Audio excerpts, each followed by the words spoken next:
boy was trying to get some ice, you know what I'm saying? But we live now, you know what I'm saying? We live at 5, channel 3, channel 2, channel 9. Y'all know what time it is. Yeah, you're gonna have to drink that shit a little lukewarm, bro. It's all good. Yeah, hey, this your boy Conscious Lee, aka George Lee. But I really said it the wrong way. But you know, don't forget the Lee. And you know who I'm with. It's like we're gonna wait for somebody to come in and then we'll tell them who you with. Right. Because we still talking. Hey, it don't matter though. So you know what I'm saying. The people that ain't seeing it in real time, they already know what time it is. And listen, man, it's 10:52. I've been up for a long time and I'm tired, man. That's real. You know, so right now I'm trying to enjoy some of my grown people juice. You feel me? I got a little. So really, I got enough time to get some ice. Then everybody here, yeah. Go get you some ice, bro. Go get you some ice. Don't do it. As it fills up, somebody pop up in his house. Hey, man. Let's see. Make sure you share it on Facebook, tell you. I don't have any friends on Facebook. I mean, just kidding. I'm not typing it. My man. Hey, man. Superman. Chiefs fan. He in that's it. Or he at least he Miami.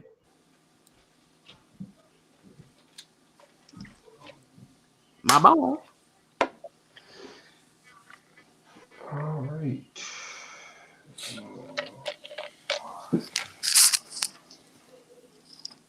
Superman Jesus is lit, man. Like Superman Jesus. You know what I'm talking about, right? Yeah. Kansas City Superman, yeah. Kansas City Superman, this is what it was. Yeah, Cowboys didn't even make the playoffs. That's crazy, 100. Shit, what, for the second year in a row? You made the playoffs last year? I don't think so. Hey, y'all made the playoffs last year. Y'all lost to the Actually, I think y'all won the playoff game last year. Y'all lost to the Rams. Hey, Lee. Yeah. Superman Jesus, bro. Wait, who is that, dog? It's Superman Jesus. He did all these games. He at the Super Bowl right now. He made it. Cause he a real nigga. Yeah. Kansas City legend, baby. You know what I mean? Oh, shit. We got folks in the live. Let me share it. I'm on. Yeah, go ahead, share it so we can go ahead and get started. Go ahead, shit. So get started. Eyes so watery. Hold on. What up, y'all? We got some people pulling up. What's good with you? Just getting the word out. I keep it popping. I keep it juicy. Is that's what's in your soul? Yo, what is he on? What are you on, Drew? Back. Hey, I was talking about my grown people juice. Yo, y'all say what's up as y'all come in. Yeah, drop a comment or something. You know what I mean? It's all about maybe you see the purple banner at the bottom, so you should know. No, we gotta have a purple banner at the bottom. You know what it is. You know what we talking about. Definitely. A legend, man. A legend. We lost a legend. You feel me? Period. And we gotta talk real about it. Yeah. Couple different angles. So it ain't gonna be the same recycled conversations that have already been happening. You know, of course, we're gonna touch on some things, we're gonna share our feelings and our thoughts. But we got a couple things to kind of add to the wand chain a little bit. So as soon as Lee come back, what do you get some ice? Oh no, I'm here. I just have to share it. Got you. I just have to share the conversation because we late. Who gonna bring it in? Hey, I'm with it. All right. So we're gonna get it cracking. Let's go. Let's get it. 3, 2, 1.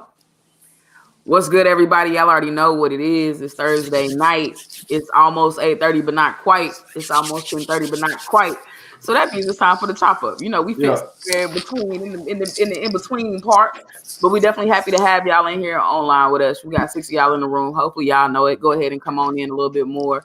Y'all coming and going. Just make sure y'all leave respect for Kobe Bryant and Kobe Bryant. in the comments. That's what this show is all about tonight. So we're about to have a real good time. If y'all don't know me by now, my name is Toya G.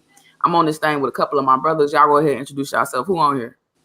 It's your boy George Lee, aka Consciously. Don't forget the Lee. Make sure you check me out at GeorgeLeeSpeaks.com. And of course, it's your boy Damo, the political plug. We in here. RIP to the GOAT. Definitely. To the GOAT. Let's go. We out here. Shout out to Akeem in the comments. First one to slide in and say what's good. Definitely miss seeing you around the way, bro. So hopefully everything is everything with you. I don't know which one do y'all want to start it off? Like, how are we kind of framing? Dominique, I think you got probably the best orientation toward framing the Kobe situation since you are the super fan. You know, I'm not gonna lie, I'm the closet fan. So I'm gonna go ahead and take a back seat, throw it over to you, and let you bring the Kobe conversation on in. Yeah, man. So I mean, I feel like you start these conversations with kind of giving a layout of what happened. You know what I mean? Man, ain't nobody been living under no rock. Ain't no rock big enough to make it where you heard about what happened to the global phenom Kobe Bryant. So I think you might as well just go on and jump in. You know what I'm saying? Yeah. So what you gonna call this chop and shit? Let's make it do what it do. Yeah, man. You don't have to be so pushy about it, George. But anyway, what happened this past weekend? Devastating. Especially for someone like myself who admired Kobe to the fullest. And we're gonna call this because it's got a lot to do with the culture. So we're gonna call this the culture chop. You know what I mean? This is gonna be the culture chop because when we talk about our athletes, we've had many conversations about the role like celebrities, including athletes, play in Black culture, especially in terms of leadership, and just kind of like role models, figures that people could attach themselves to, positive figures that people could attach themselves to. Right. And I feel like Kobe, being a staple in basketball, being a basketball legend, made him a legend amongst Black people. Like, love him or hate him, he was to us as a people. He was literally like that. I laugh because, of course, I know I'm gonna tell you with the Twitter beat. And of course, I seen a tweet of some random picture of Kobe, and some nigga was like, "Hey, my grandma been having this picture of Kobe Bryant in her living room since 1990 something, and don't nobody know why or what it came from or what it's supposed to represent." I don't even know if you know who Kobe is like that, but this been a part of my family for that long. Do you know it's pictures of Jesus in people's front rooms? Yeah. Yo. And they threw Kobe in that thing. I also, second thing, and I throw it back to you, it wasn't a Black man, but it was a white man who was like, I understand the power of this person, his gravitational pull. He named his two sons Kobe and Bryant. His sons' names are Kobe and Bryant. And he did it as the ultimate Laker fan to troll other people who had anything to say about it. Like, I go to the earth for my so it was the punchline of jokes, sparked a lot of good conversations. He was like, but now just knowing that I'ma always say the name of this powerful Black man and kind of this influential person that is tugged on the heart of the world, like it changes my whole orientation toward what I name my kids. You know what I'm saying? Like, talk about an impact. You know what I'm saying? But back to you, I'm just saying. My dog's birthday is 8/24. My dog's birthday has been Kobe Day. So, it is what it is. I mean, if you knew me, you know what I mean, don't hide. If you're having a conversation about the GOAT, it ain't My funny ones about Kobe, because I seen a whole bunch of tasteless ass jokes about Kobe Bryant. Y'all know I've been on TikTok. I'm in TikTok world. So I done seen a lot of kids try to make some jokes, try to get a couple quick likes, a couple quick views, and didn't go well. But I did see one where it was like Kobe got into heaven looking for Wilt Chamberlain, like run that 1-on-1 right now. You know what I'm saying? For some reason, that shit just tickled me. And then I see another one where it was like, I feel like it was like a meme. It was like angels being like, I bet you can't nobody put a 50 on me right now at all. Kobe said, run it. Or something like Kobe said. I seen some of them too. And And it was empowering to see the break in the clouds, if you will, where people finally started to make tasteful, appropriate, like legit funny jokes that wasn't problematic, but that added some levity to it. It was a nice turn of events to see that start popping up on timelines. I will say that. And I mean, but before we got to that point, because after a few days passed, it's kind of easy to have a conversation. But I think that what really stands out is and something that's been picked up on and been noticed a little bit in the media is the collective mourning of Black men. Mm-hmm. To where I shed tears multiple times. I gotta stay away from a lot of the media because if I read too much, you know what I'm saying, if I hear a good writer, going over his story and kind of talking about his impact, it becomes difficult. But knowing that was something that was common was crazy. Like men, especially here in LA. I think that I know for me being on like social media just period, this has been in my 29 years of living the most public, emotional display, emotional expression publicly I've ever seen of like the most grownest, masculine, manly man, hyper athletic. I'm too strong to show any emotions outside of maybe a smile or anger. Like I'm talking about, this has probably been like very, very captivating. You know what I'm saying? Like the silver lining almost of Kobe Bryant's death. You know what I'm saying? It's kind of seeing how a lot of men, particularly Black men, have been able to be humanized by being able to see, everybody being able to see, like, nah, Black men have feelings. Black men also hurt, you feel me? And just knowing how Kobe impacted a lot of Black men, you know what I'm saying, myself included, just seeing him, you know what I'm saying, growing up. He was a hater. So yeah, I was Team Shaq. You feel me? You know yeah. See, and that's why you don't get to talk. Nigga, you don't even get to talk. But yeah. But this is the thing though. This is the thing. Let's deal with it. Let's deal with it like this. As someone, because I'm not gonna be a hypocrite. As someone who has publicly spoken out against celebrity worship and like creating these false sense of attachments to celebrities. Go ahead and break it to us. You're listening. I'm struggling, and I want to hear your thoughts on this conundrum, as I call it. Okay. Conundrum. Yeah. So clever way to put it. You know? Sure. So here I am. There you are. Glorifying this public figure, in tears over this public figure. You feel me? From the perspective of someone who feels that, attaching real feelings to these like iconic figures that don't know you, you ain't putting nothing in your pocket. You feel me? But there's just an attachment. Put something in their pocket. Right. But there's this attachment. Mm-hmm. I'm gonna say this. I don't think that's hypocritical. The reason why I don't think it's hypocritical is because what I'm as someone who is as critical as I am of those type of attachments, for me to develop that attachment meant it went above just like attempting to grasp on the popular culture. Is that a legitimate so response? You debated yourself, basically. You told yourself that you were wrong for feeling that way, and then you went ahead and told yourself that you were right for feeling that way. Am I lying though? Huh? Am I lying though? Are you lying about celebrity worship? Nah, the response.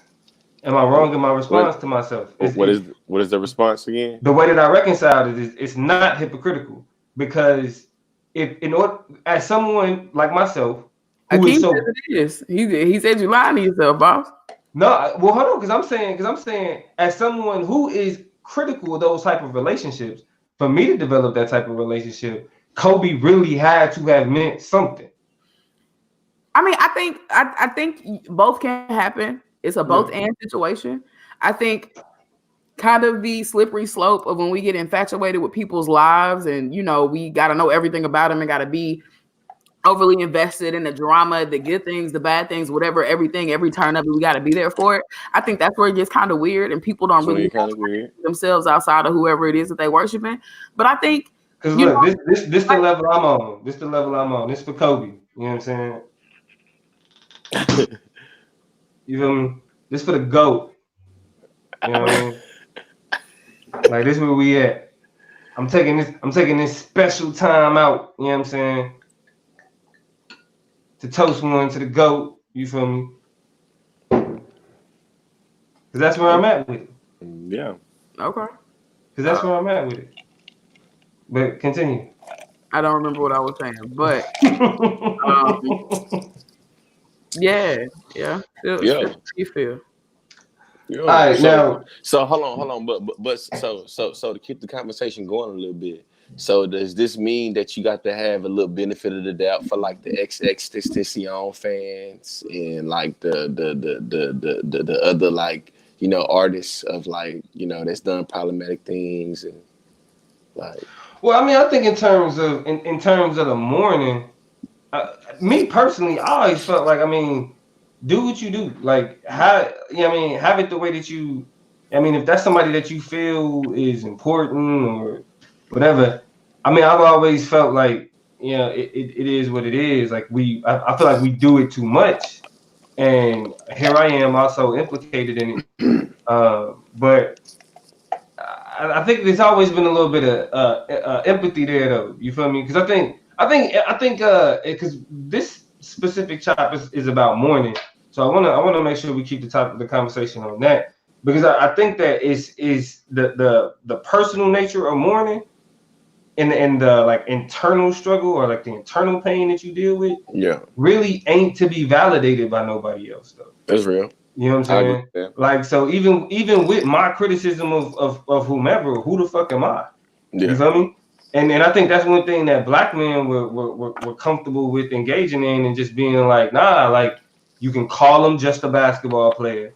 You can call him somebody we ain't never met. You can call him just another athlete. You can call him just another professional.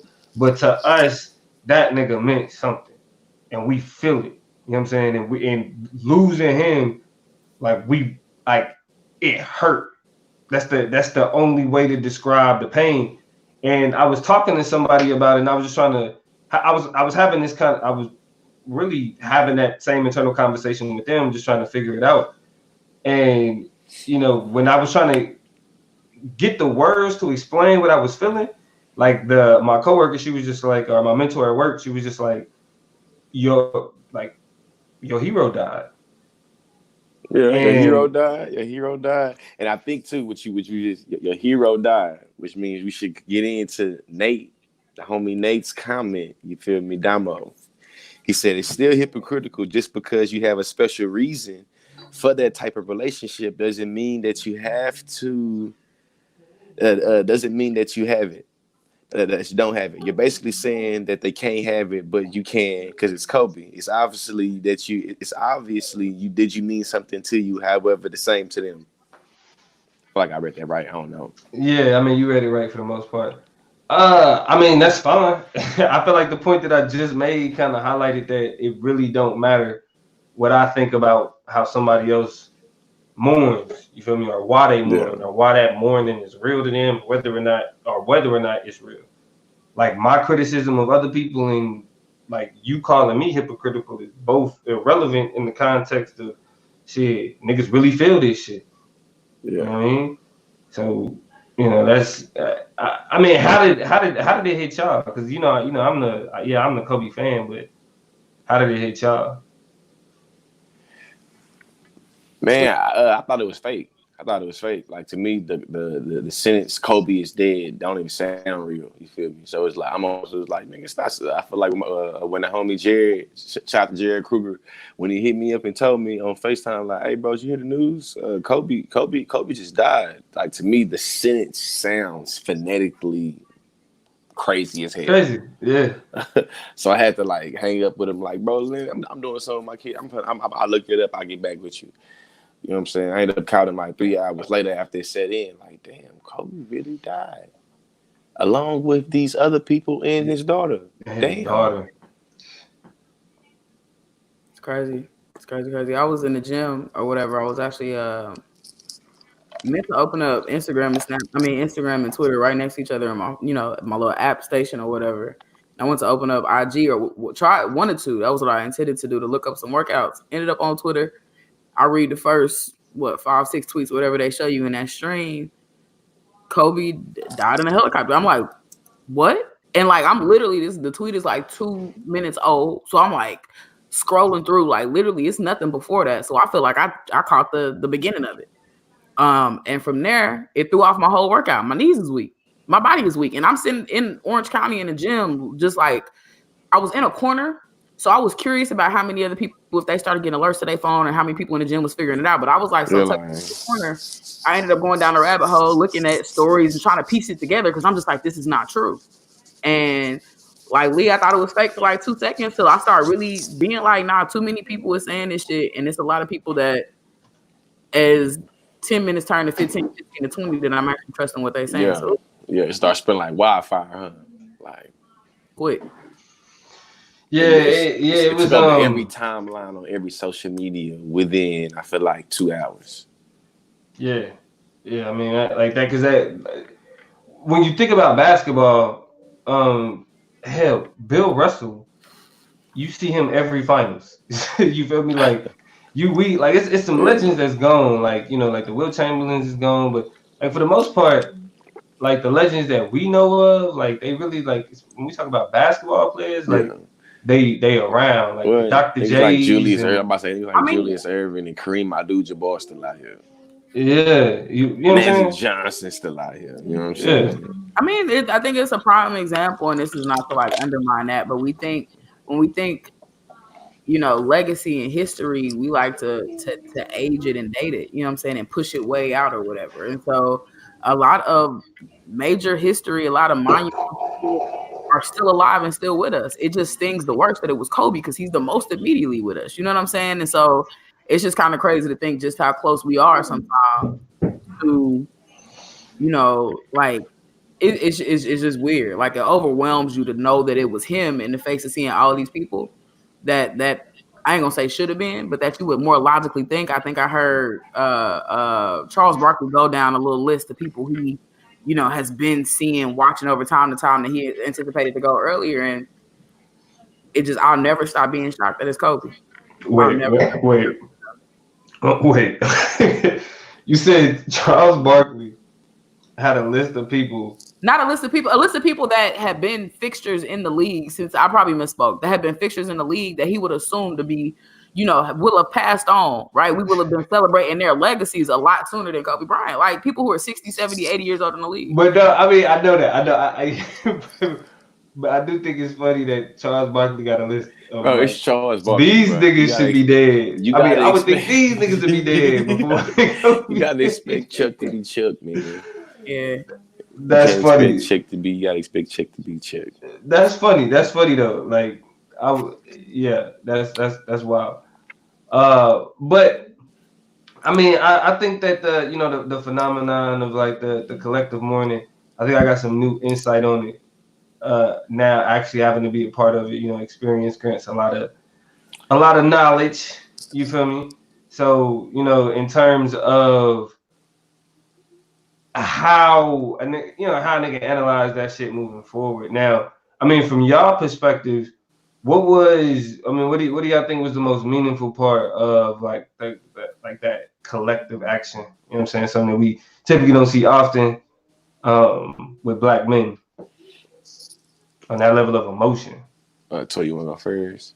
I think the most moving things were, I think that a lot of the videos and images I saw from outside of the Staples Center, the kind of resistant attitude of, we don't give a shit about the Grammys, we just finna go out there and love on like each other, like just as Lakers fans as a whole, we need to see each other, we need to be in proximity to each other. Like, it just felt like people needed to be out there together.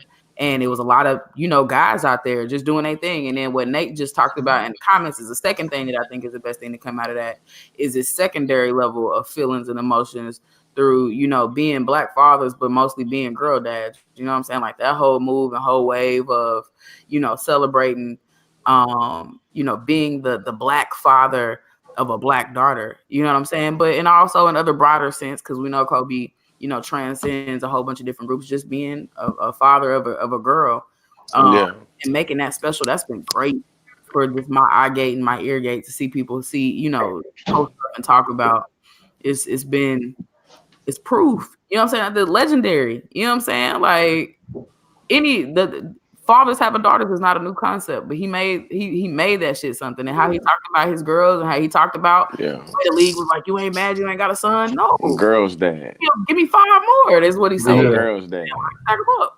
Yeah, that's respect. I mean, and him also pushing more for women in the NBA. Because he was like, I mean, shit. Like, what kind of world do I want my daughters in? Like, what kind of athletic world do I want my daughter to participate in? And, you know what I'm saying? I want her to be able to compete on the highest level without the constraints of her being a woman. And it's you know, it's crazy that that's the journey that he was starting on when this happened. So one thing that I'm hoping is that's something that people pick up on, because I feel like especially in terms of the WNBA, it was a lot of backlash about the women athletes speaking out about like the pay gap What and up, everything Gio? else. Because a lot of them looked at, like, actually a lot of pundits actually look at the WNBA as charity in terms of the amount of money it brings in, its viewership, that type of shit. So, you know, to see him to become a part of that movement, pushing, like, being a advocate for that new CBA to where they are making more money. You know what I'm saying? I think that was I thought that shit was impactful, and is to see the trajectory that it had to possibility to go. I just hope that this kind of propels it forward as opposed to shit losing momentum. Definitely. Man, I think that for me, man, this Kobe tragedy has been very weird for me because I've had to kind of sit with how much he has had impact. I've had to recognize and realize how much impact he has had on me. Though I have been a Kobe hater when he was alive, just being, you know what I'm saying, I'm being real to myself and just being real. You feel me? So shit. Man, you ain't saying nothing but a word, bro. Yeah, to me, I feel like that's to me. I just feel like this is what's just one thing that's been I've been wrapping my mind around. Like, damn, you know what I'm saying? My nigga ran Shaq up out of LA. You know what I'm Man, saying? Even though listen, Shaq was like, listen, I don't want to go there. I ain't like, gonna go there. I ain't gonna go there. I ain't gonna go there. I've told niggas that I'm Listen, not, but like, this, you know what I'm but this is saying? Like, how. Hold I'm on, not bro. This is how I debating. segue into it. This is how I segue into it, though. Today, I made a post on TikTok about the uniqueness in black men mourning and what Kobe Bryant has showed a lot of people. And I actually shared this article, I think, by this black woman by the name of Blue Talisma. I think it's her name, Blue Talisma. You know what I'm saying? I gotta look on my Facebook page. But I shared the article, and I actually made an article. I actually made a video about the article, and people were so pissed off at me that they felt that I was only making it about, I guess, race, and that I was only able to see how Kobe's death impacted black people. And it was like, actually the entire article was about how the death of Kobe Bryant has forced her as a non-black man realize that black men also have feelings and emotions, and it's just that we don't have the freedom to be able to display them as freely as everybody else does because of how rigid masculinity, you know what I'm saying, kind of places us in the confines of being able to be a manly man and be able to be strong and be able to be resilient. You know what I'm saying? So, like, to segue what I'm about to get into, I find it funny, you feel me, that black men, particularly, especially in death, have to always be held to a particular time in their life that's real ugly. And I think there's no smooth way for me to have this conversation without just jumping right into it. You know what I'm saying? Before I get into it, is there anything y'all would like to say? Acknowledge some of the comments off to the side. I guess before you transition completely out of it, Hakeem had brought up a good point that I think we Yeah. should mention is just Let me that read that. the feelings and sentiments about everything that happened is just like it brought up internal conflict and anxiety on the possibility of my own demise. Like if Kobe can go, we can all go. LOL. I know it sounds silly, but it really hit me like that. Did it for y'all? Oh yeah, it definitely hit me like that. Like for y'all that don't know, I had a nephew that got killed. You know what I'm saying? Last week, or I guess 2 weeks ago. About 2 weeks ago now. And literally the day me coming back from Amarillo, Texas, back to Oklahoma from his funeral was the day that Kobe Bryant died. So it just made me realize. In that moment, it's like shit. Really, it don't even matter where you at, where you is. It's a million ways you can die. If Kobe can leave this mug the way he did unexpectedly, I'm sure he had plans where he was going. He had plans for the night. That night, he had plans for the next morning. You feel me? You gotta just cherish what you got and definitely don't discriminate on nobody pockets, whether you rich or poor. Yeah, I mean, I kind of it's one of them things where I don't really play with death like that. Like I experienced a lot of mourning type shit like that when I was a kid. So that I know how precarious life is. It reminded me of the finality of death though, because I ain't really lost somebody close to me in a while. And when I say close to me, it's like somebody that you think about it from like, damn, I gotta live in a world without this person now. I mean, it ain't no like, oh, I don't see them again. Yeah, it's like the where I exist, like tomorrow, like, and it was crazy when I was thinking about it. Is that, like I said, I've dealt with mourning a lot at a much younger age, and what I realized is that the day you find out that you lost somebody close to you like that, it hurt, it's fucked up. But it's the next day that hits you the hardest. Because like that's day one of like the rest of your life without them there. Yeah, that's crazy.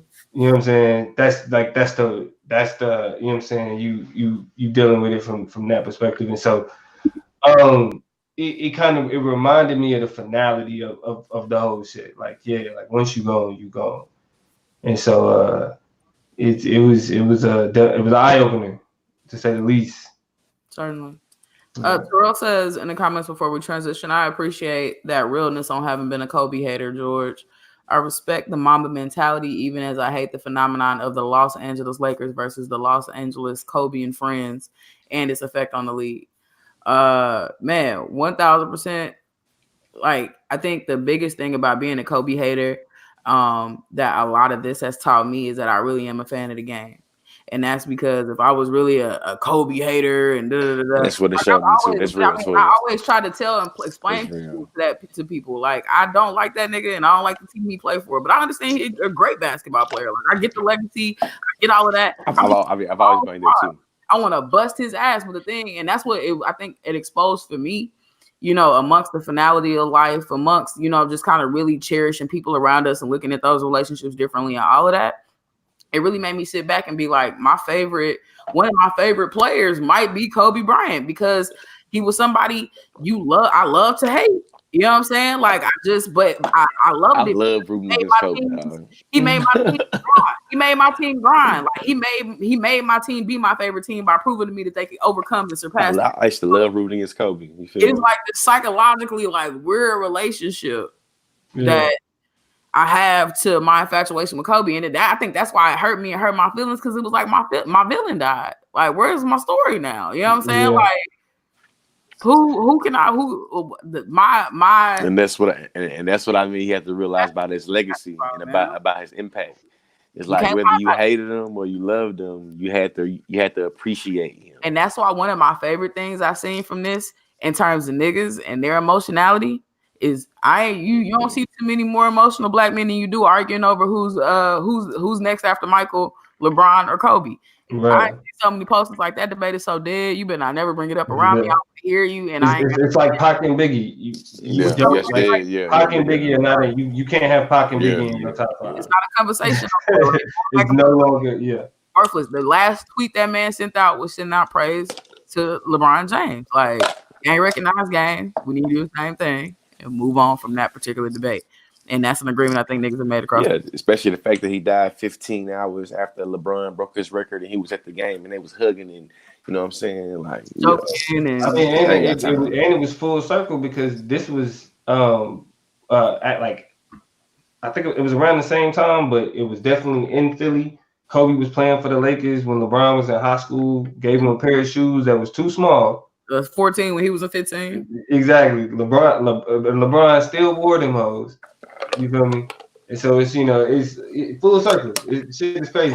I'm gonna say this and then we can move it on to George's topic. And that's an infuriating topic, especially given the context. But the one thing that I thought that was most interesting about Kobe Bryant is that, and this is what Allen Iverson pointed out in these debates, Allen Iverson always thought it was crazy. He was like, "How y'all having this conversation of who's the greatest, LeBron or Michael, and leaving out Kobe Bryant? Like, did y'all not see what he did?" Mm-hmm. You feel me? And Colin Cowherd was a Fox Sports, has a radio show, TV show on Fox Sports 1. He pointed out that it was analytics. You feel me? Analytics pretty much shitted on Kobe's legacy because it was all about like numbers. Mm-hmm. And Kobe took a lot of shots. You feel me? Kobe. You know what I'm saying? Ball hogging Kobe. Kobe took a lot of shots. So it was one of those things where it's the eye test to know Kobe's greatness is you have to watch him play. You feel me? And that his playing days was over and that was already gone. But to have him be gone totally, that shit is crazy. So RIP. But let's keep it pushing. Go ahead and get into it, George. Hey man, you know what? We gonna call this the Black Man Chop because I think that this conversation has a lot of uniqueness to Kobe Bryant being a black man. Though I don't think that it is an unfair conversation or unfair, thing to bring up because I feel like we have to be real with who people were, whether they are living or whether they're dead. Though I will recognize that the only reason why people are bringing up Kobe Bryant's past relationship with his rape case is because he is dead. What y'all think? say that shit again. TLDR, the only reason we talking about Kobe being accused of rape is because he passed away, which demonstrates some ways, because it's not a completely irrelevant, like it's not out of the realm of proximity of relevance, but it proves the opportunistic nature and the vilifying nature of people, parasitic nature of people in relationship to mourning, death, dying, and all those things. Yeah. I mean, Toya said it beautifully and eloquently, but I'm gonna say it like a nigga for real. It's some whole ass shit because it pits. Because what it ends up doing is it pits people who are mourning Kobe against victims of sexual assault in a way that's not being created by either one of those. It's being created by like kind of people that's stoking it. You feel me? Like party individuals. Right. Like it's like it's being manufactured. You feel me? Like there was one reporter that I think that a black journalist got on her ass a little bit because she was a victim of sexual assault in the past, but she got on her ass about some journalism shit. Oh. Nah, and it's difficult because as one of those mourners, you come off as you're trying to dismiss the conversation about the sexual assault. But I think, and this is what George, I'm pretty sure you about to point out, is that it's a lot more nuanced than how that whole shit went down anyway. That deserves much more of a conversation than, oh, why are you mourning someone who, raped someone? You feel me? So yeah. I think what sucks is that we don't get to have, I think as people, a streamlined orientation towards something. There is no streamlined politics. It's always going to be some outliers. It's going to be some, well, you didn't do it this time, but you did it that time. You know what I'm saying? Because the wonderful and illustrious and highly celebrated Martin Luther King. When we talk about him, we talk about the dream and not about the fidelity. You know what I'm saying? So it's like people pick and choose how, Mac Daddy King. They don't talk about Mac Daddy King. you know what I'm saying? The people pick and choose how they want the narrative to spin. I think it really sucks that, of course, dominant narratives are created by white people, white women and white men, white people in power most of the time in terms of how people's legacies get recognized and realized. You ain't gonna lead that. It's the same way when Trayvon Martin got killed, and we had to look at, you know what I'm saying? And I mean, it's demonstrative, yeah, of the criminal of how we've seen black people be killed, and then we only get the bad version of them, or a picture of them with a beer in their hand, or a picture of them turned up in some baggy clothes. Like, and what you getting into right now is why the reason why we calling this the black man child, and why I think a little bit louder. yeah. Hey, yeah, you on your mic, bro. Okay. I say, and this one of the reasons why though we calling this the black man child, because this has a lot of relevance to how black men are always held to me the factitious state of being hypersexual beings. You know what I'm saying? Nah, and that's where that nuance lies. I think this is, and correct me if I'm wrong, but I think this is the problem with white liberalism. You feel me? Like they come from this approach of, you know, this universal high horse. You know what I mean? Like let me universal morals. You feel me? Before we get into that, I think that it's worthwhile kind of getting into some of very, very briefly some of the details in terms of what happened with Kobe Bryant in 2003 in Colorado. And I just want to say that before I get into his specific apology statement, I think that first disclaimer, he is recognizing that in some way, shape, form, or fashion that he actually did, unconsensually have sexual, relationship with this woman, which means that he raped her in some way, shape, form, or fashion. You feel me?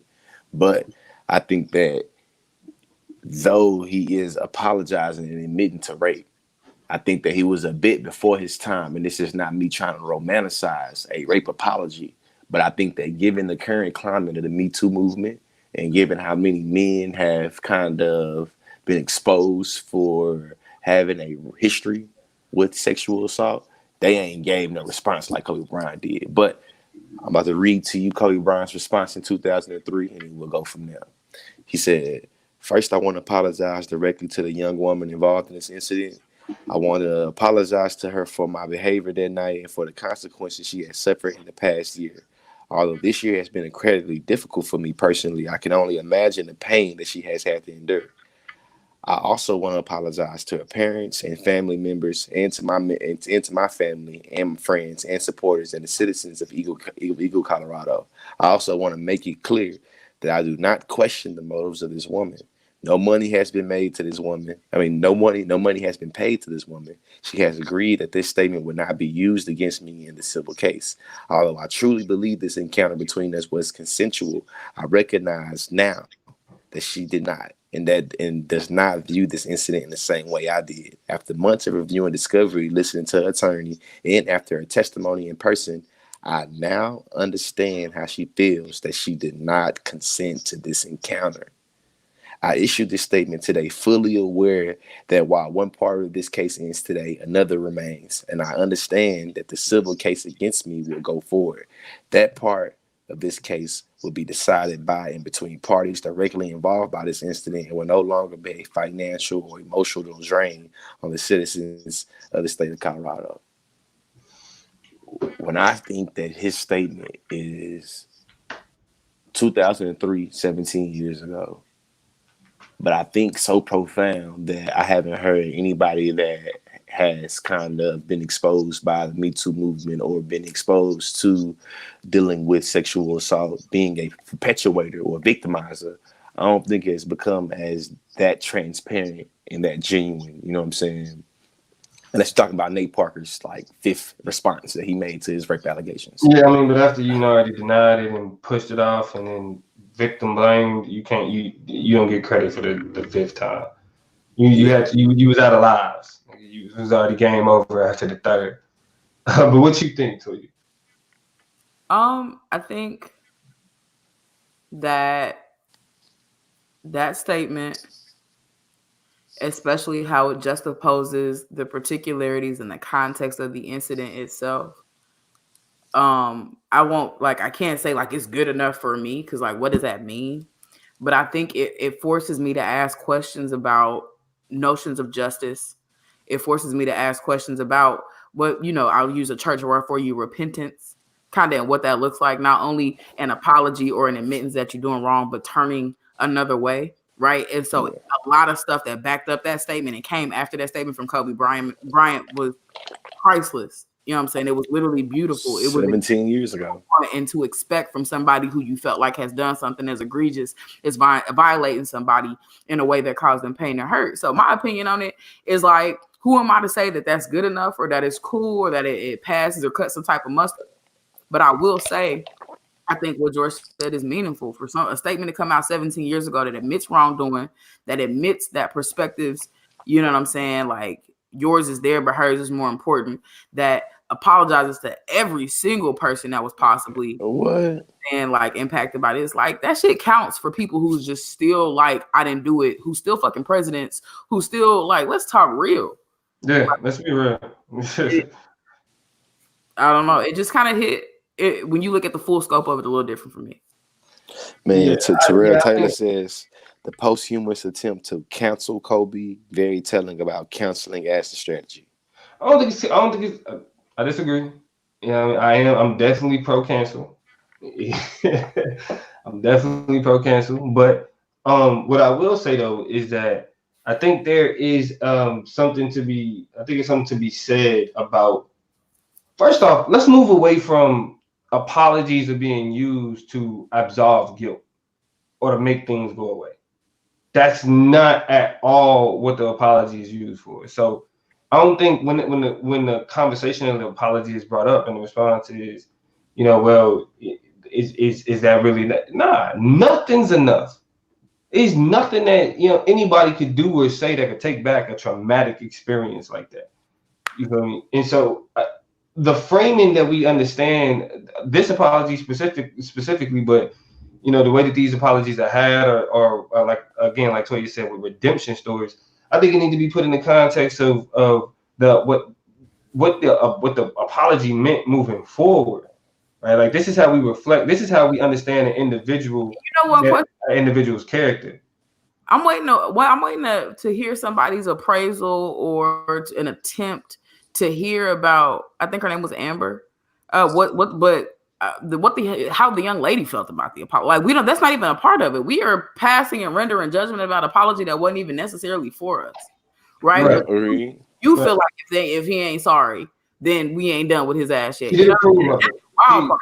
She did approve of it. Her and her lawyer approved of the apology. Yeah, they approved the apology, but but we know what the statement. Allowed him to make that statement without that statement being used against him in the civil trial. Yeah, and what we know from this statement is that none of them could ever speak on it ever again after that statement.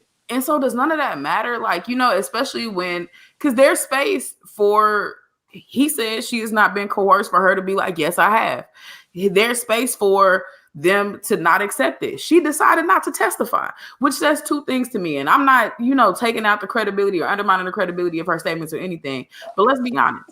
She had the option of testifying in the court of law, and one of the reasons that he wasn't convicted of anything is that she decided not to testify. That tells me one of two things. Either A, you were satisfied with the external arrangements that were made and you felt like that met the threshold for what you felt was right to correct some of this, or B, the statement that you had you didn't feel like was going to demonstrate the case that you were trying to make by which you submitted it, because it is shades of gray in it that you have to admit exist in this particular instance. So even if either of those things are true, I'm just not so sure why the public, the court of public opinion feels as though posthumously, right after his death, we get to go ahead and put this back on trial again. Like that's the sick and twisted stuff that I think Shatara was kind of getting at in her comment a little bit earlier when she was like, let me see. At the end of the day, trying to run down someone's image, especially when they've already passed, is out of line, period. It's inexcusable. Have some respect and decency for the family and for people who love them. You got to be a sick person to only remember someone for their wrongdoings and not their success and impact on the world,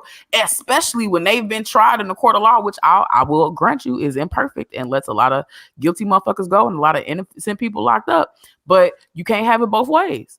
You know, Right. Both ways, man. so you can't say people should be held accountable, and then when the metrics of accountability don't necessarily come through how you wanted them to, everything is invalid. That's when shit get wild. You know what I'm saying? And I'm just like, you undermining your own goals and ambition of your movements if can't nobody ever redeem themselves, change themselves, get better, rehabilitate, and put patches back into the fractures that is rape culture. Like, what are we talking about then?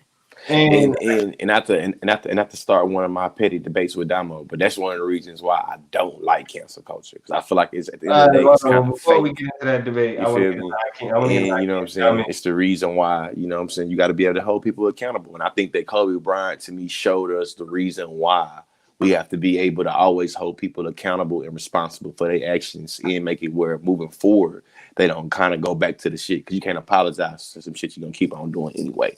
You feel me? And to me, that's why cancel culture is bad. All right. So Akeem said, my issue with Me Too and just society in general is that we do not have the language to discuss people like Kobe. Can we define a life by their worst moment? And if so, do we do this equally across the board for anyone? Isn't the best form of an apology actually living a life of merit and not inflicting such pain on anyone else ever again? Also, now the victim is being publicized when she's always wanted to be anonymous. So in actuality, I think more harm is being done. I agree with that. I agree with that. Yeah. Me, I about to say, that was very well put together, Hakeem. It's kind of like, man, it's crazy. The perfect example of this is every time freaking Bill Clinton or Hillary gets brought up. Ooh, that's the wrong thing to talk about. But every time Bill Clinton or Hillary gets brought up in a like random shit, people will tag Monica Lewinsky, and she actually tweeted like, "Can y'all leave me out of this one? I literally have nothing to do with this shit." Like this particular story, this meal. It's just like these people breathe, and just because something has happened to me in my past, and all of a sudden I'm evoking all of that shit, and it's just like, let me live. Damn. All right, so tell you're gonna have to be the judge of this one again. In terms of this, I have to respond to George's cancel culture comments, and he got him a little squad agreeing with him in the comments. But this is why we need cancel culture, because some niggas need to be canceled. Okay. Damn. Sure. Bill Cosby's ass. Oh, He deserved it. Like, that nigga needed to be canceled. R. Kelly, that nigga needed to be canceled. You feel me? Now, is cancel culture perfect? Of course not. It's just like policing, right?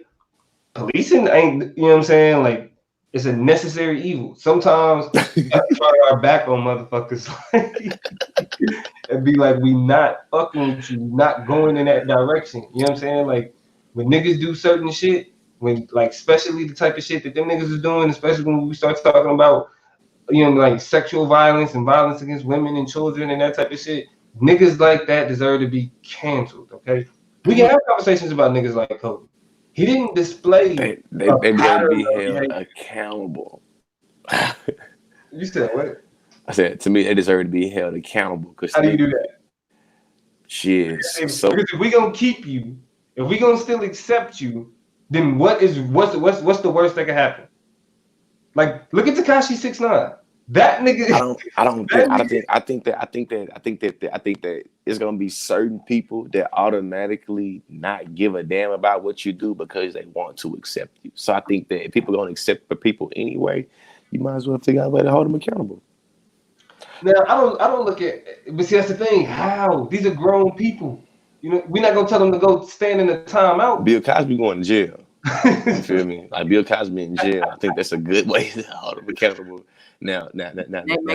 These comments though. Yeah, I mean, I'm seeing. I'm seeing like Terrell Taylor said, not a fan, but he feels me. The Kobe asked the question. Do y'all think that people that were canceled are worthy of redemption? I think so. I don't think canceling is permanent. That was shit. Hey, well, listen. If you don't think canceling is permanent, we say the same thing. Then I don't even got no argument. I know you're not. Yeah. I don't think canceling is permanent. I think it can be permanently canceled though.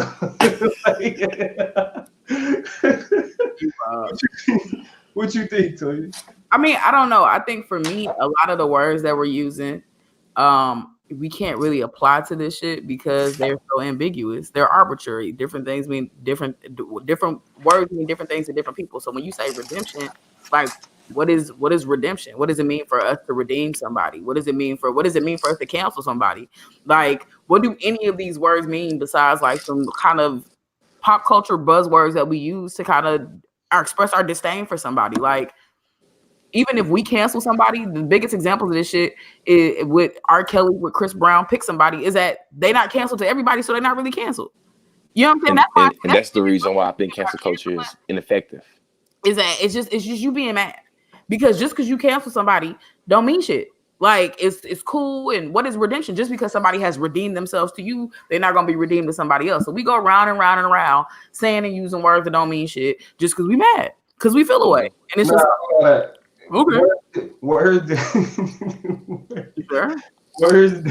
Words do mean shit though. Because I do feel like I think it's shit that we decide. It's shit that we decide as a people. You know what I'm saying? Like there's certain. What have we decided that, like, which people? What people? What have we decided as people? Black people. Can't say black people too, and he's broke somewhere. Did you hear that? Yeah, the whole champagne glass dead. Wild. They said redeem myself back into my bank account. Amen. You all right, Dominique? Don't hurt yourself. Yeah, man. All right, I'm ask a good question, which I think we can apply to, Bill Cosby, Michael Jackson, R. Kelly, now Kobe, if we really want to go that angle, not to group and scoop everybody so neatly together like that.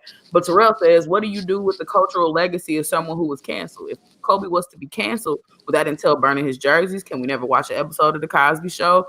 Do we not listen to we shouldn't listen to Chris X. But besides that, what else? What does it mean? What does it look like to cancel people? Like, what is the beginning and ending of this for y'all? Yo, so I think that my understanding of canceling is a lot more. It's not as rigid. It's not as rigid. That's why you don't pay attention to Chris. Because Chris, he said, black. And so I think that, for example, like Kanye is canceled to me. Like I think we need to cancel him as a people before that nigga start a cult. College dropout, late registration, do they go away? Like what do we do? Old Kanye ain't canceled though. Yeah, okay. But hold on. But see, this is where it flips though. All of R. Kelly is canceled. Like, so old R. Kelly. I mean, when I say it's arbitrary, like, why do you get to make those rules, and what are the terms and conditions of that?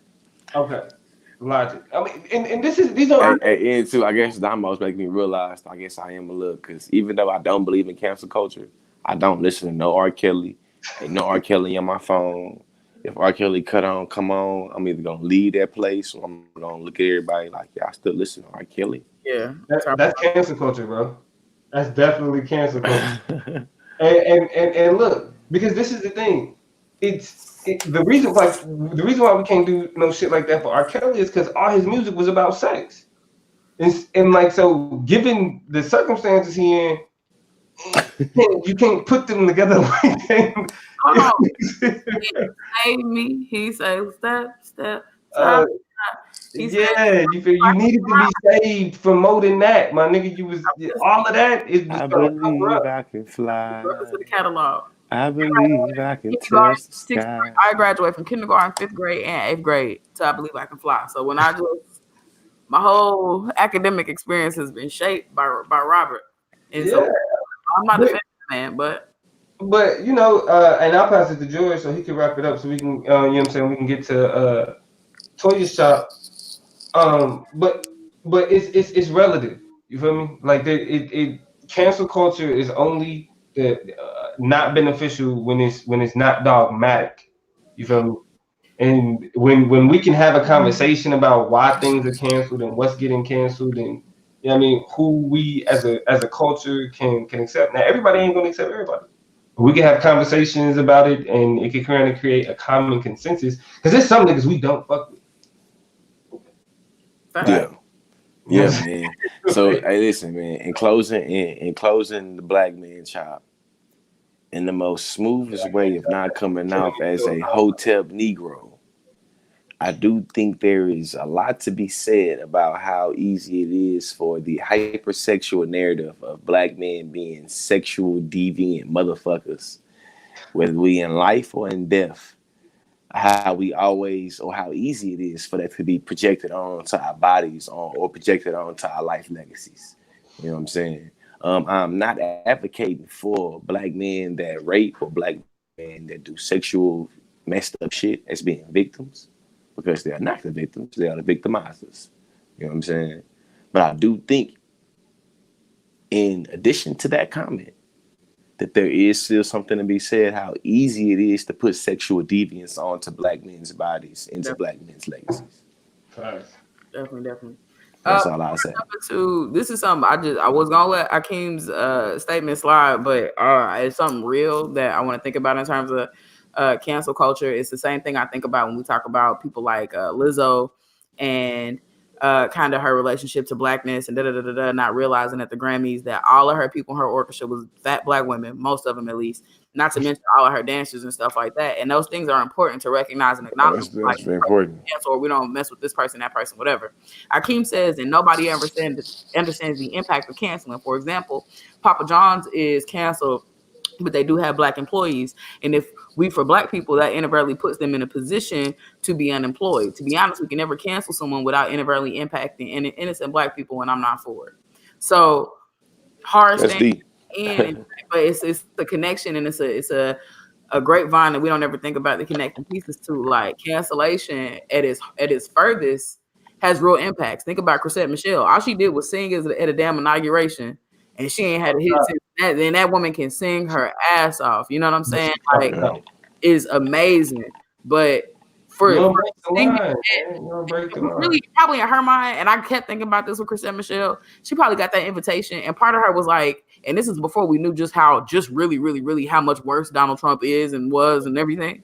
He was bad, but damn, it's still like I'm at a crossroads as an artist. Like, who doesn't want to sing at a presidential inauguration? Like I did. I didn't get the Obama invite, but damn, you know what I'm saying? Just in terms of what this is and what it represents, I know she was at a crossroads and she got, burnt at that motherfucker. But I feel the constraint. Transition into the last component of this Kobe conversation. Has a lot to do with not just the emotionality of black men in particular, but kind of the emotionality that we ourselves as a consuming public of just images and media and stories and information, how we deal with it. So I'm gonna call this probably the social chop. I think it's the social chop. It speaks to kind of us as a society and how we gravitate toward issues, specifically trauma, right? So the phrase that I want to present to y'all today that I'm gonna use to kind of mobilize this conversation is trauma porn, right?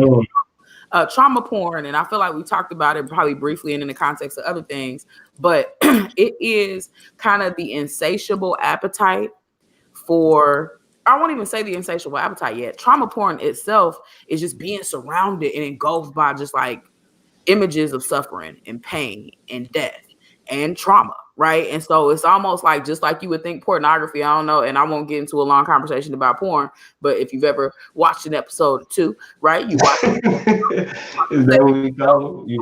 An episode of porn video, and I don't know anything about these things. These are things I've heard on the streets. But from what I understand, before you realize it's too good, you've taken in a whole lot more than you ever bargained for. And so similarly, when I think about the shit that popped off with Kobe, and this is where I get to the insatiable appetite for it. It was hard to look away. Like a lot of people I seen was like, I can't look at this no more. I'm on social media for today. And I couldn't post. I really couldn't say a whole lot.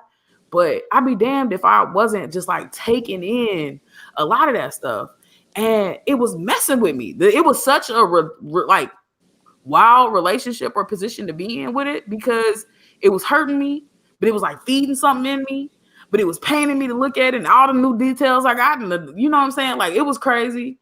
But also, I just couldn't look away. You know what I'm saying? And so just tell me y'all's kind of connection with trauma porn in the context of Kobe and Gianna and the other people who were on this aircraft and the tragedy that happened here, or just like in general. Like, what's your take on it? Yeah, for me, I feel what you're saying. Because when I first found out, I really wasn't trying to fuck with it at all. and I really stayed off social media. But I fucked around, ended up going to a Grammy party, and it was funny. It was supposed to be shout out to my homegirl Sandra. It was supposed to be a anti Grammy party, but Mm-hmm. it turned into a Grammy party. So it was, but it was a good party though. But I'm not really a Grammys person, so like I kind of was like kind of like off in the cuts, thinking about the whole shit, and I just kind of hopped on social media just to kind of see what was being said, and I got caught up in it, and that's when I actually first like shed my first tears when I kind of just saw post after post because I wanted to see like, and I guess this was me kind of engaging in that trauma porn. I wanted to see what was being said, what were people saying, what were people posting, how were people reminiscing, and yeah, I just kind of went down that rabbit hole, and it got me a little emotional. So I've been trying to stay away from it, but it's just like you said, you kind of get lost into the emotion of the tragedy. Mm-hmm. And I don't know if it, and we can, and I'll just say this, and then and let George get it in, but I don't know what it is. It's like a selfishness, like it's like you it's you want to be a part of. You know what I'm saying? Like you want to be a part of like this collective mourning, like we talked about, but it's kind of selfish because it's like a real family dealing with it. You know what I Yeah, mean? Like that part. it's fucking with us, yeah, but See, I think that's what my Feeling with perspective. part too. Go ahead, Lee. See, I feel like that's what my perspective come in is a little different, man. Because I know, like, literally, the day that Kobe Bryant died was literally the day that me and my wife was getting back into Norman from being at our nephew's funeral. You know what I'm saying? And at my nephew's funeral, his mama wasn't able to attend his funeral because she locked up. You know what I'm saying? So shit, a part of me was just kind of thinking like making a kind of like a compare and contrast kind of like damn.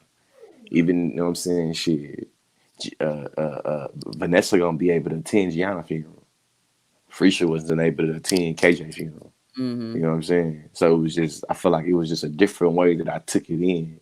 And I feel like the only thing I was kind of lost in the sauce of is being a social media personality and a social media influencer and trying to have my own spin or my own refreshing way of being able to cover the news different from everybody else and before everybody else. A little bit of both, you know what I'm saying? So that's the only way I found myself kind of, I feel like being invested into the trauma porn, as you put it. Mm-hmm. But I definitely was struggling and negotiating both of these things while I was talking about everything that was going on with Kobe Bryant. Because my family's still been dealing with the trauma of my nephew's murder since he got murdered on January 17th. You know what I'm saying? I think that's today. You feel me? Mm-hmm. So shit, you know. yeah, go ahead, Trey. Dominic. No, I know because we was actually already on the same wavelength. So go ahead. Well, no, my question is still kind of doing with kind of the images that we see and the things that we want to see and that we come to expect on social media. Another crazy part of this trauma porn angle that I was getting into is I definitely how was in it. the public was demanding statements from certain people. Like, where's Vanessa's statement at? While LeBron and less so Vanessa, people are like, I can't wait to see what she says. I hope she's okay. They just really wanted to know a lot about how she was viscerally. Yeah. You could tell people just wanted to see that morning, which was also weird. But then like people like LeBron, you know what I'm saying? Like the footage of him getting off the plane and breaking down as soon as he got off, on top of like these demands, like, oh, LeBron ain't real. Where his statement at? Why? And it's just like these are real people dealing in real time. They don't owe you shit. You know what I'm saying? So I think that's what Nate Merce comment got into. Like, it's the reason why we have 24-hour news cycles. mm-hmm. You're right. Like what you getting into, Toy. I think that's literally like we feel entitled and to knowing how other people dealing with shit. It's psychological, man. That's I think the thing that's crazy is like things like 24-hour news cycles is what has created, our the infrastructure of our minds and our thoughts to kind of be on the hunt for something juicy and something interesting, but not just that, something violent and sad, something that we take in image after image. We was talking about earlier, watching black people die at the hands of the police or just wild ass white people and not being able to look no more. Like, and it's crazy because it's one or the other. Either you over invested in it or you get desensitized from it. So it's like you damned if you do and you damned if you don't. You know what I'm saying? I felt like it was so many images of, Black death around me at one point back to back. I started being overly depressed about it.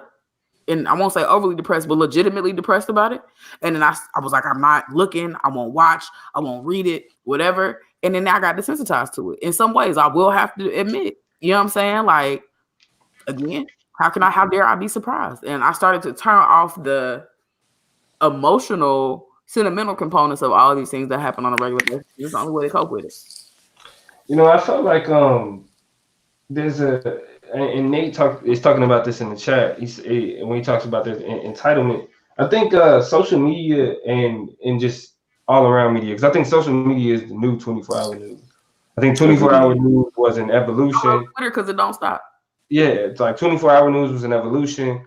The next evolution was to the internet, and now the internet evolved into social media, and it gives us a unhealthy accessibility to people. That's where that entitlement comes from. The accessibility of it, like the fact that we can get statements. All we got to do is hop on Twitter and we can hear from exactly what they got to say, or the fact that we want to know what they're gonna say on Twitter. I mean, when Vanessa Bryant posted her first Instagram, like there were 2 million likes. There were entire articles about the fact that she posted about her first post and what it meant and dissecting it and all of this other shit. So it's an unhealthy accessibility that we had and that we indulge in. That I feel like it's like, yo, niggas need to move away from that shit for real.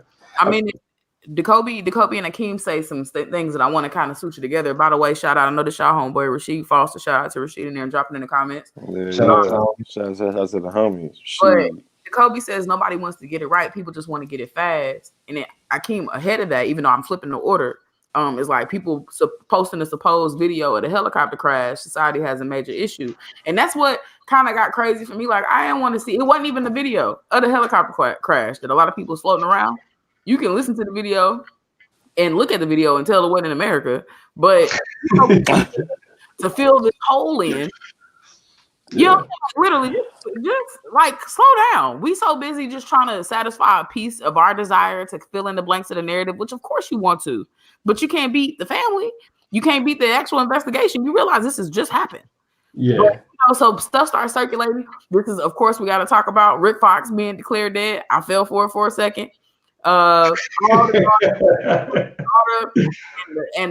Vanessa on there? Let's do the math. Was Kobe flying the helicopter? Because if the pilot, and I'm just, going crazy over. I won't say something I shouldn't go crazy about, because if I've learned one thing about this, and I think a lot of people like figured this out, this stung people because it makes them think about not only their own mortality but other death that they've suffered. People die quick all the time. Mm-hmm. And so it reminds you the sting of that doesn't go away. The fear of it, of how quick it can happen to you. Yeah, it happened to Kobe and Vanessa, but I promise you, I could have heard this story on the news and still my heart would have stopped and dropped for a second. Mm-hmm. You know what I'm saying? Like, golly, you just don't know. They said this man missed the clearing this the mountain range he was trying to get over by 20 or 30 feet. People jumped that.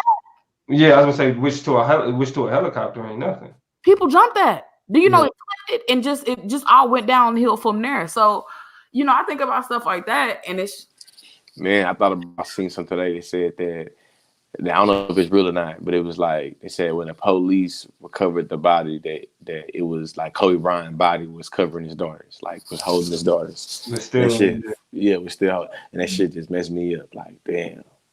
Possibly. I also heard other stuff that's just like it happened so fast. The likelihood that they were able to react in an emotionally sentimental way was probably highly unlikely as well. That's real. And that's real too. Piece of metal going around and I know that's like you gotta acknowledge that though, because to me, social media has become such a currency in itself that people would do sometimes unethical things to be able to produce or to be able to gain social media currency, like lying. TMZ is the biggest culprit. I mean, the fact that the Bryant family had to find out from TMZ that Kobe and Gianna was dead. Yeah. But it's not TMZ's fault though. You know what TMZ do? They receive news and report it. It is they should have gave that. They should have gave that to the police. They should have gave that to the police. Nah, the police fucked that up. The police, the fire department, paramedics, people like that is who's leaking off this information, not vice versa. Oh yeah. You're right. Hey, Ian too. When I read LAPD, I fight TMZ still wild, but when I read LAPD's response, LAPD response was like, we were trying to figure out how to tell her. Like, but regardless of whether or not I think that's weird and like stupid. This is y'all's job. You tell people that they've lost somebody important all the time. But my thing is, we can be mad at TMZ, but two things. One, they received information and shared it. They're a news source. They're going to do that. And if you look at all the crazy ass reports, they wanted the nigga from ABC's job because he the one who said everybody was on the thing. And that Rick Fox was on it, this, that, and the other. ABC got it wrong. CNN got it wrong. NBC got it wrong. The only people who actually had factual, accurate reporting throughout this entire endeavor was TMZ. So throw them away if you want to.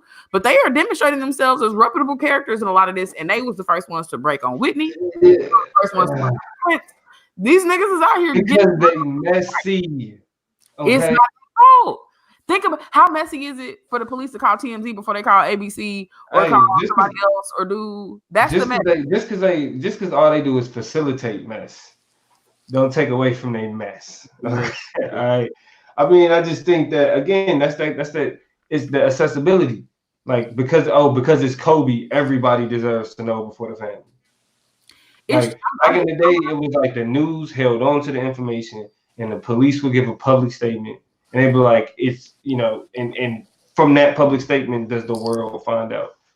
I mean, TMZ want them blasts. They want them visits and clicks. So they just throw anything out there, and it's like, And ABC beat writers, the people sending out the tweets with the wrong information want them retweets, and they want them likes, and they want to be the first. Most of all of them, everybody wants the same thing. That's the nature of media. The information has to come from somewhere. They don't get the benefit because they're the media of making up stories. They don't get the benefit of being like, I want to talk about something hot today. What situation can I create and get motherfuckers talking? No, they have to wait for real shit to happen for people to give them enough detail to tell everybody else about it. With the story. Man, y'all over here, man. Y'all got me in my head about cancel culture right now. My mind is blown. I'm sorry. I see. What? My mind is blown right now. Like, what happened? It's like, in the big picture, I feel like I don't believe in cancel culture, but I don't fuck with R. Kelly that much, like at all. Like I listen to music, but listen at the same time too, though.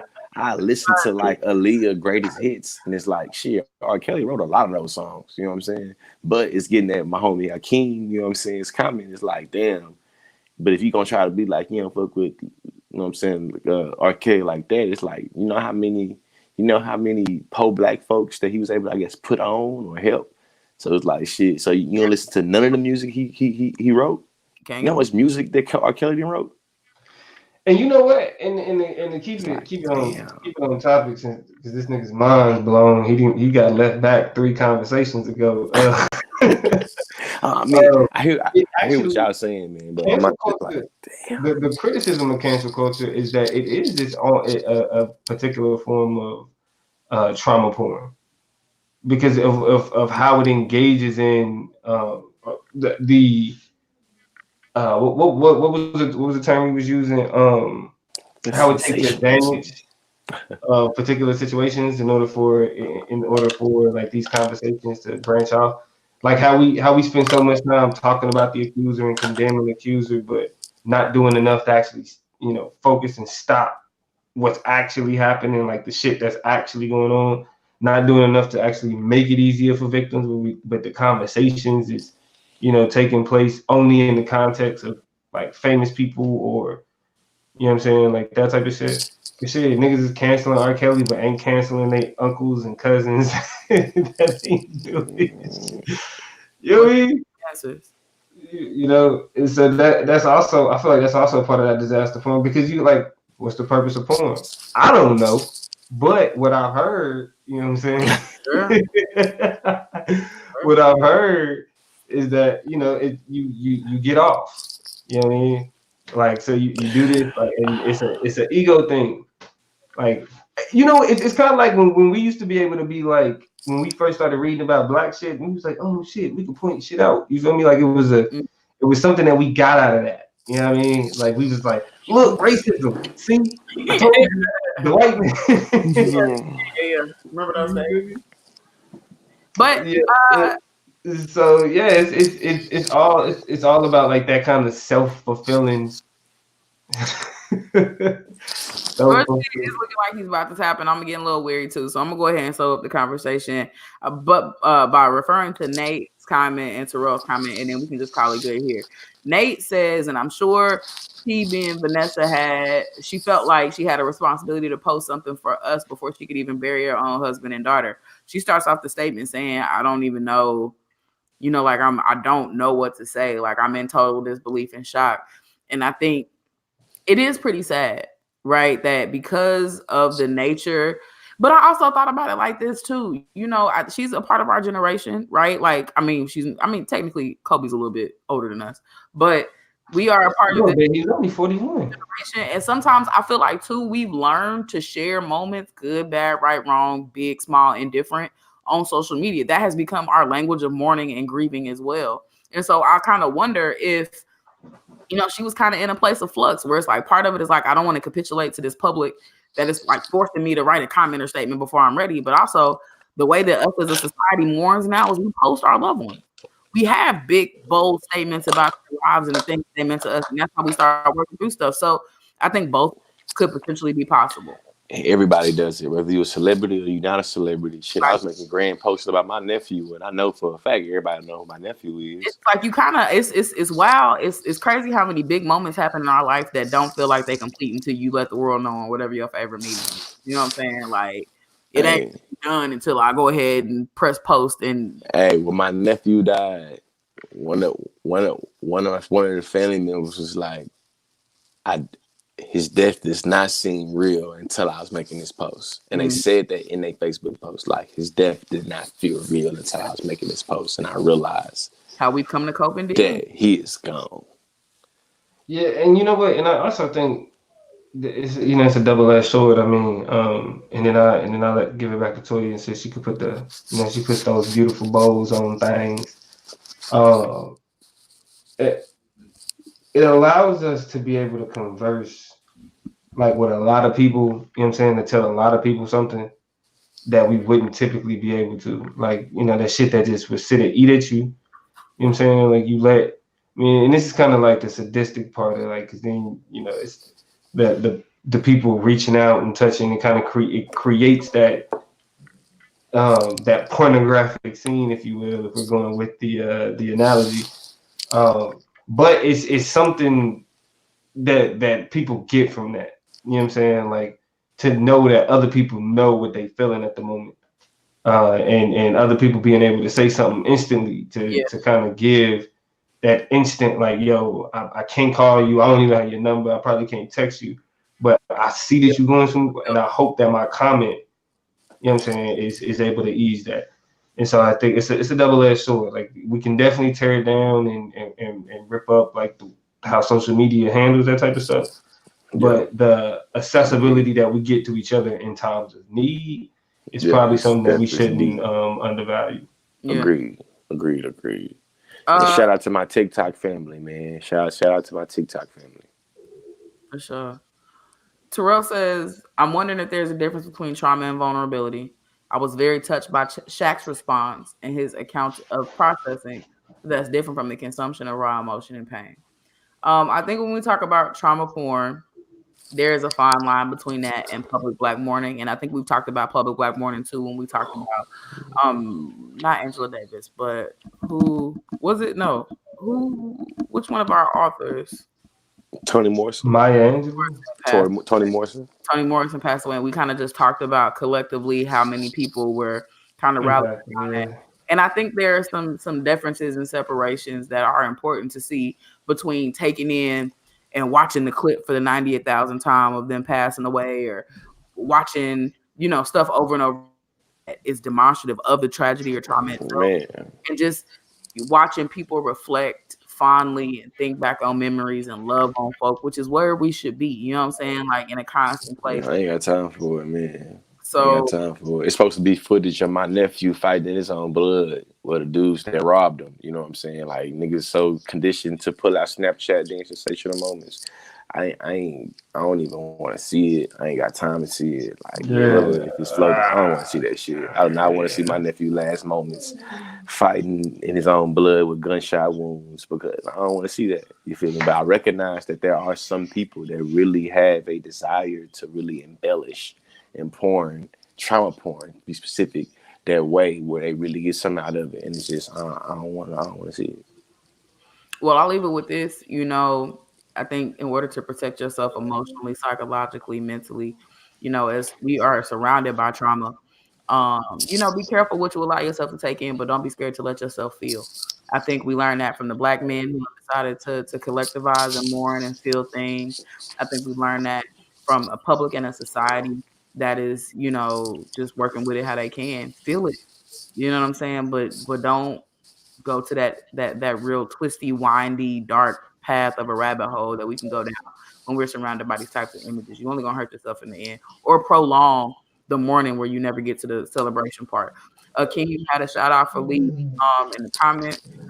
Says sorry for your loss, George. So definitely, shoot, Appreciate you, man. I can't see the comments right now. My computer went going crazy. it's all good. Wanted to make sure we acknowledge that love being shared. We got to love on each other more. So little stuff like that goes a long way. Uh, Shoot, that's that on that with the social chop. I think Kobe Bryant is an amazing man. I think Gianna Bryant was an amazing young lady.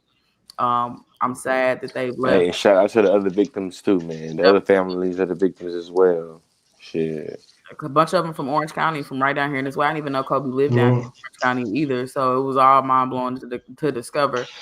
But I just knew I was gonna run into that nigga. man, I'm just like, bro, I knew I was gonna run into that nigga. I'm just like, nigga, things I need to know Yeah. before it's all said and done. But that just means we get to celebrate, you know what I'm saying, just being in a place, in a space that shared the spirit of Kobe Bryant, and of the people he's touched. Hey, we love y'all. I love y'all. You know what I'm saying? I love the three niggas or the two niggas. I love the three niggas I'm looking at myself too. So I love all Right. you a bad. Right. Hey, and in closing, man, listen. Shout out to my nigga Nipsey Hussle, RIP to Nip. You feel me? It's all about trying to build generational wealth. I think Kobe Bryant left behind assets worth over $2 billion before his tragic death. Over $2 billion. Better than good. I mean, and Yeah, I imagine a lot of that is going to go toward changing a lot of different lives, not just the lives of his immediate family. But we love y'all in the comments. We love y'all in the views. It's been a beautiful show. Hey, look this Kobe comment. Hey, this Kobe tattoo right here.